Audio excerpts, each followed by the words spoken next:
안녕하세요. 취미로 철학하는 남자입니다. 네, 오늘 1월 3일 11시 37분을 진행하고 있고요.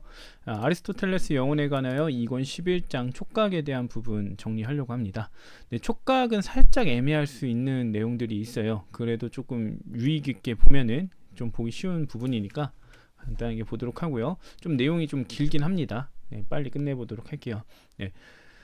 일단은 지금 이 촉각과 관련된 부분에서는 주제가 좀 여러 개가 나오긴 합니다. 이제 촉각기관이 모호하다는 특징을 지니고, 그 다음에 촉각기관은 여럿인지 하나인지, 그러니까 하나의 기관이, 눈이라는 거는 뭐 하나의 기관, 코라는 것도 하나의 기관, 그 다음에 뭐 혀라는 것도 하나의 기관, 뭐 이렇게 보는데, 촉각기관은 여럿일 수도 있을 것 같다라는 의견을 제시하는 거고요. 그리고 촉각기관이라는 게 도대체 뭐냐, 이 얘기를 하게 되고, 그 다음에 촉각과 같은 거, 네, 촉각이나 미각 같은 거는 매개를 지니지 않는다라고 보죠. 왜냐면 직접 닿아야 된다라고 보니까. 그래서 정말 그런지 살피고요. 그 다음에 기타 사항으로 혀에 대한 내용과 감각기관에 대한 일반론을 다시 한번 얘기합니다.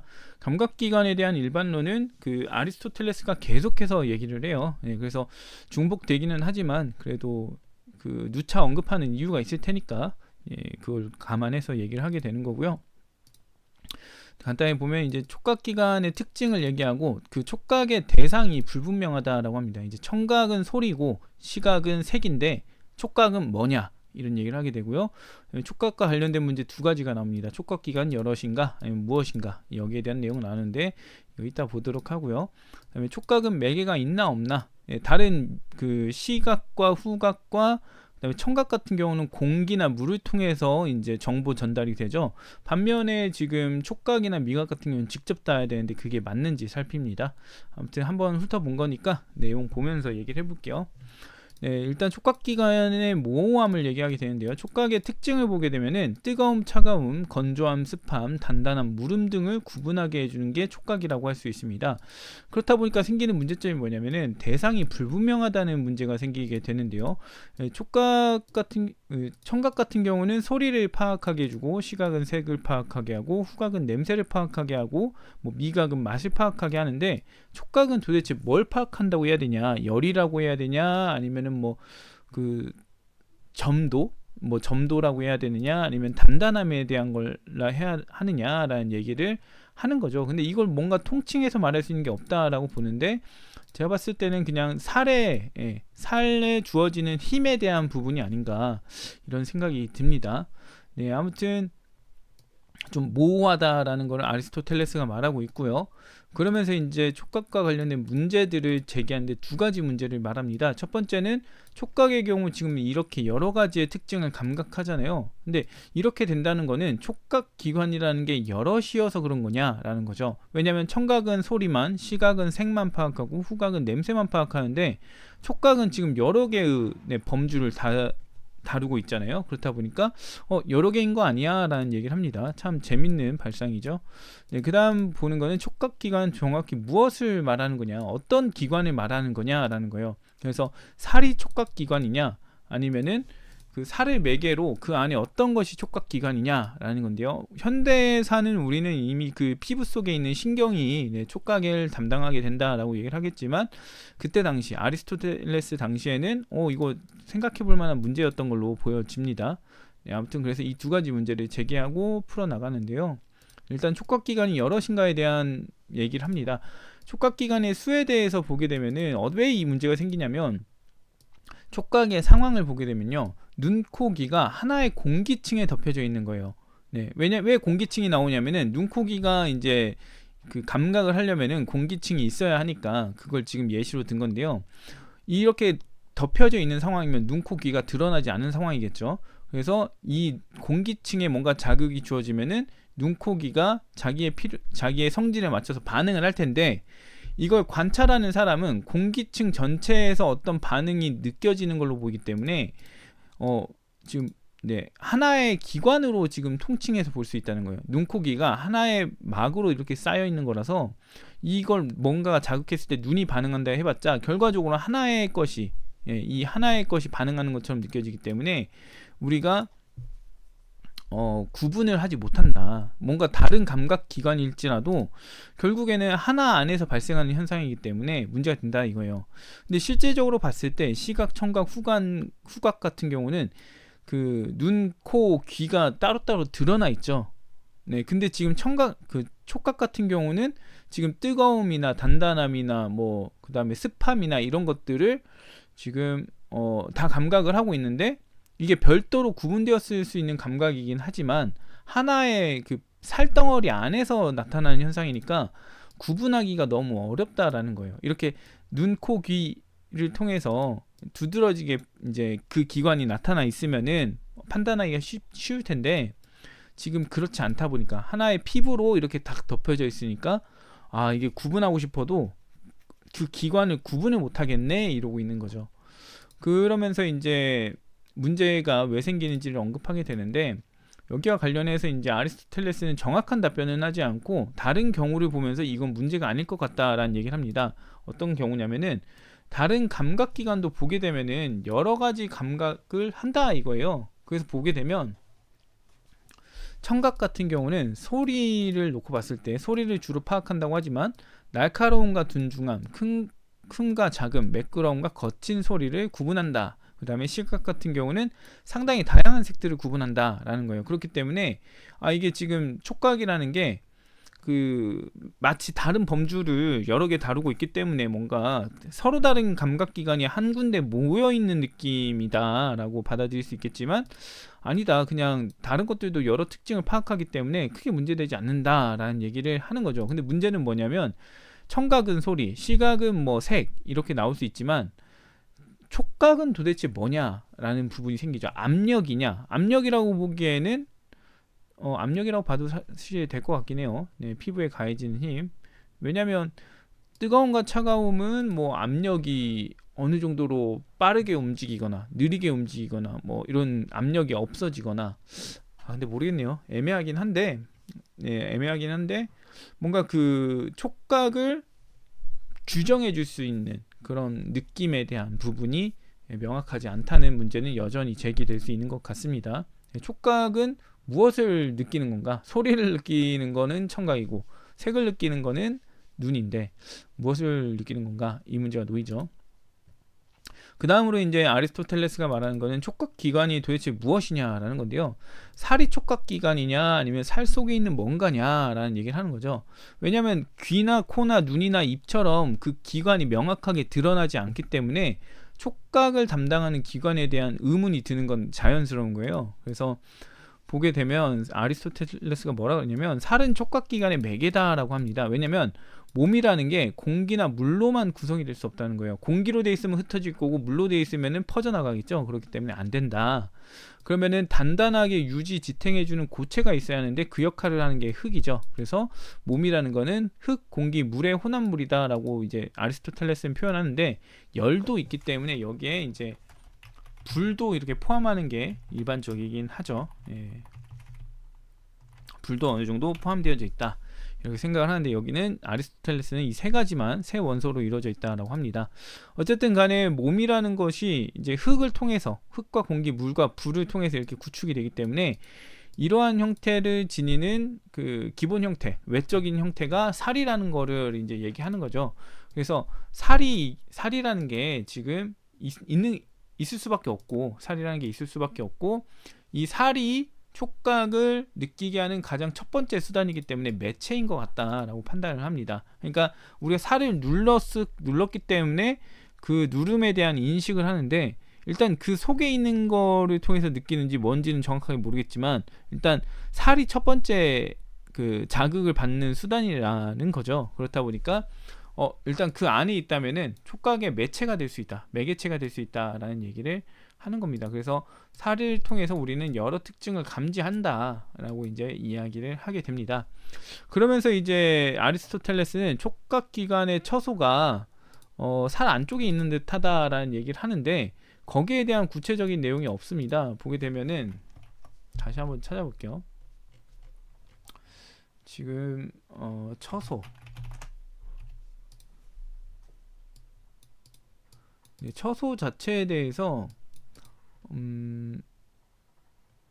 명확하게 나온 게 없네요. 예. 지금 살이라는 게 지금 우리를 정보를 제공하고 감촉할 수 있는 매체인 거는 언급을 하는데, 이게 도대체 왜 처소가 안쪽에 있어야만 하는가, 여기에 대해서는 구체적으로 언급되지가 않은 것 같아요. 제가 지금 봤을 때는 놓친 걸 수도 있긴 한데, 아무튼 그렇다라고 판단은 되고요. 그 다음 보게 되면 촉각에 대한 이제 고찰이 이루어지는데, 일단 미각과 촉각에 대한 고찰이죠. 네, 미각과 촉각에 대한 고찰인데, 지금 그 시각, 후각, 청각은 매개를 가지고 있습니다. 근데 촉각과 미각은 전혀 안 가지고 있다는 거예요. 그래서 여기에서부터 시작이 되는 건데, 감각기관들은 과연 동일한 방법으로 감각할까, 아니면 미각, 촉각은 접촉의 방법, 시각, 청각, 후각은 매개의 방법으로 감각할까 했을 때, 제 생각에 이게 이렇게 보는 게 더 나을 것 같다라는 생각이 들긴 하는데요. 어쨌든 간에 아리스토텔레스는 이 입장을 얘기하고 싶어 하는 걸로 보입니다. 보게 되면 감각은 모두 동일한 방법으로 감각을 하고, 감촉에 대해서도, 감촉은 촉각에 대한 건데요, 촉각에 대해서도 매개를 통해 감각한다고 말할 수 있다 라고 얘기를 합니다. 그러면 매개를 통해서 감각한다는 게 어떤 식으로 가능한지 설명을 해야 하는데, 일단은 그거는 뒤에 나오게 되고요. 그 다음에 아리스토텔레스가 말하는 거는 미각, 촉각을 우리가 시각, 청각, 후각과 다르게 여기는 이유는 매개를 가까이 두고서 감각하기 때문이다 라고 얘기를 합니다. 시각, 청각, 후각은 매개를 충분히 널찍이 두고서 하는데, 미각, 촉각은 엄청 가까이 두고서 하니까 우리는 차이가 있다고 느낀다. 하지만 그래도 모두 매개를 통해서 한다라는 얘기를 합니다. 그러면 이제 촉각도 매개를 사이에 두는 게 맞는지 우리는 검토를 해봐야 되겠죠. 그 논리가 이제 나오는데, 두 물체 사이에 뭔가가 있다면 이 두 물체는 서로 접촉할 수 없다라는 얘기를 합니다. 굉장히 좀 과학적인 입장이긴 한데, 그때 당시에 뭐 이런 이야기가 좀 사변적인 부분이 있겠죠. 아무튼 지금 봤을 때 뭐 우리는 뭐 우리 손에 뭐 원자들이 서로 밀어내고 있기 때문에 안 된다, 접촉할 수가 없다, 이런 얘기를 하는 걸로, 원자든 뭐 양자든 뭐 이런 것들이 있겠죠. 아무튼 그것 때문에 못 한다라는 얘기를 하는데, 좀 그 신박한 내용이 나온 것 같습니다. 아무튼 아리스토텔레스의 논리를 더 보게 되면은 물속의 경우를 가정합니다. 네, 물속에 있는 것들은 물속에 있기 때문에 그 가장자리, 겉면이 습하죠. 이것들의 겉면은 물을 지니고 있다라는 얘기를 합니다. 우리가 물고기를 잡았을 때 뭐 물속에 꺼내서 잡았다고 할지라도 겉면은 물을 지니고 있죠. 물을 지닌다는 게 그냥 물이 묻어 있죠. 물이 묻어 있는데, 그렇다 보니까 물속의 물체들은 마주친다 하더라도 물을 겉에 두고서 마주칠 수밖에 없다라는 식으로 발상을 하는 거예요. 그렇게 놓고 지금 공기 중의 물체로 시선을 돌립니다. 그러면은 공기 중의 물체의 겉면도 공기를 어느 정도 담고 있는, 함유하고 있는 상태일 거다라고 얘기를 할 수 있죠. 그렇게 되면은 이제 우리는 무조건적으로 겉면에, 우리의 겉면에 뭐 물이든 공기든 담고 있는 상황이 돼버립니다. 근데 이거를 우리는 지금 받아들이기가 조금 어려울 수 있는데, 여기에 대해서 물고기가 자신이 젖었다고 생각하지 않는 것처럼 우리는 공기에 젖어 있다라는 것을 모를 뿐이다 라고 얘기합니다. 나름대로 엄청 설득하기 위한 그 치밀함이 있는 부분이 아닐까, 이런 생각도 들긴 하는데요. 뭐 그때 당시 관점이긴 하지만요. 어쨌든 간에 보게 되면은 지금 우리도 우리는 겉면에 공기를 담고 있고 물도 담고 있고 뭐 이렇게 된다고 했잖아요. 그러면은 결과적으로 어떤 상황이 펼쳐지냐면은 감촉을 할 때 우리는 우리 겉면에 있는 공기나 물을 통해서 감각할 수밖에 없네가 되는 거예요. 그래서 그 다음에 내용이 나오는 게 이 부분, 촉각과 미각이 시각, 후각, 청각과 좀 다를 수 있는 부분이 바로 이 부분이다 라고 얘기를 하는 건데, 미각이나 촉각은 방패를 두르고 있는 것 같다라는 얘기를 하는 거예요. 일반적으로 시각, 후각, 청각은 그냥 멀리 있기 때문에 멀리서 어떤 매개를 통해서 전해지는 거라서 뭐 어느 정도 뭐 방패라고 하지까지는 않는 것 같은데, 어쨌든 간에 얘네들은 멀리서 정보가 운동을 해서 와요.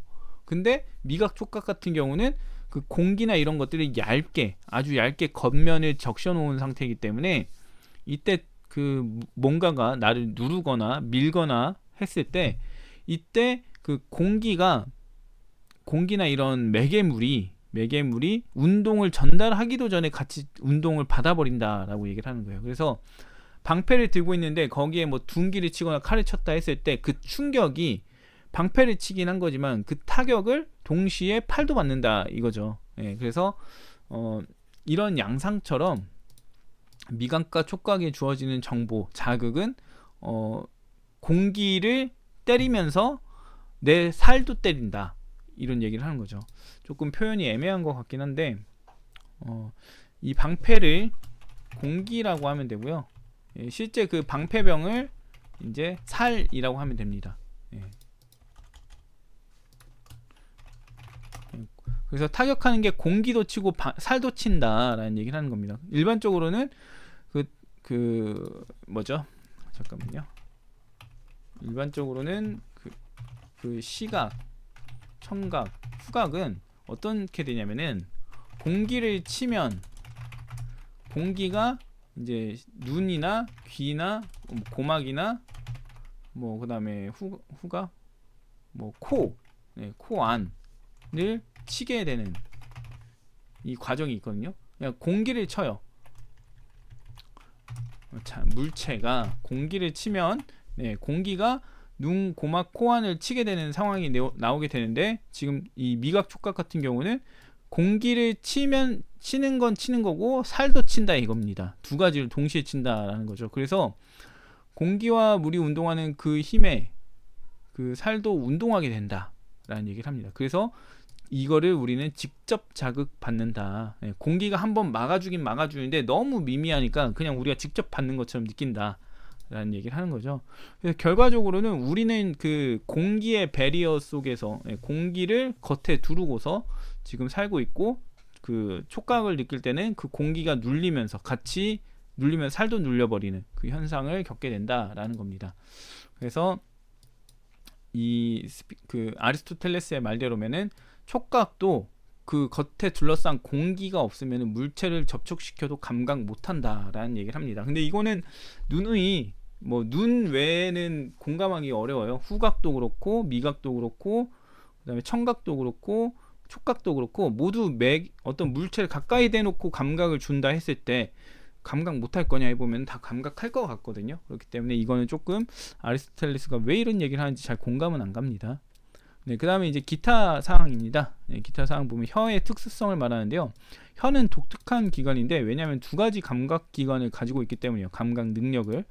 그래서 첫 번째는 미각적. 미각은 혀에서 느끼죠. 그 다음에 촉각을 또 느낀다라고 합니다. 혀로 이빨을 밀면 밀리는 느낌 아니면은 뭐 버티는 느낌이 들잖아요. 그 촉각적인 느낌이죠. 미각이 아니라. 네, 그래서 이 두 가지를 동시에 느끼는 기관이다라는 얘기를 하고 그 다음에 다른 살들도 맛을 감각했다면 촉각과 미각은 같은 걸로 취급이 될 텐데 다른 살들은 전혀 그렇지 않고 촉각을 느끼는 다른 살들은 전혀 그렇지 않고 혀만 그러니까 혀는 지금 그 촉각과 미각을 어느 정도 분리를 시켜야 되는구나 라고 이해를 한다 라고 얘기를 하는 걸로 보입니다.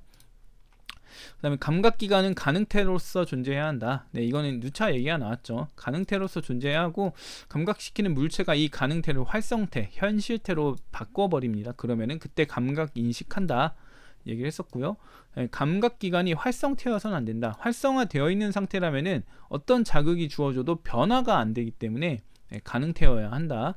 네, 이렇게 가면은 활성태가 됐다가 가능태로 돌아오는 그 과정에 대한 얘기도 해야 될 것 같아요. 아무튼 그렇다라고 볼 수 있고 그다음에 감각기관은 우리 상태와 비슷한 것을 잘 인식하지 못한다. 감각기관은 자신과 유사한 상태에 대해서는 인식을 못한다고 합니다. 그러니까 나랑 똑같은 온도, 내 몸과 똑같은 온도를 갖다 대면은 아무 뜨거움이나 차가움도 느끼지 못한다 이 얘기죠. 맞는 얘기라고 할 수 있겠고요. 자신의 상태와 다른 정도의 것을 인식한다. 내 몸보다 차갑거나 뜨거운 것을 인식하게 된다라는 얘기죠. 그래서 감각이 자신의 기준으로 양극단을 식별한다라는 얘기가 나오게 됩니다. 네, 이렇게 해서 지금 2권 11장 촉각에 대한 내용도 살펴봤는데요. 조금 중간 부분이 애매할 수 있지만 지금 감각에 대한 부분은 그렇게 어려운 요소는 없다고 봅니다. 그래서 가볍게 보실 수 있는 부분인 것 같고요. 아무튼 오늘은 여기까지 하고 다음에 또 다른 얘기로 찾아오도록 하겠습니다.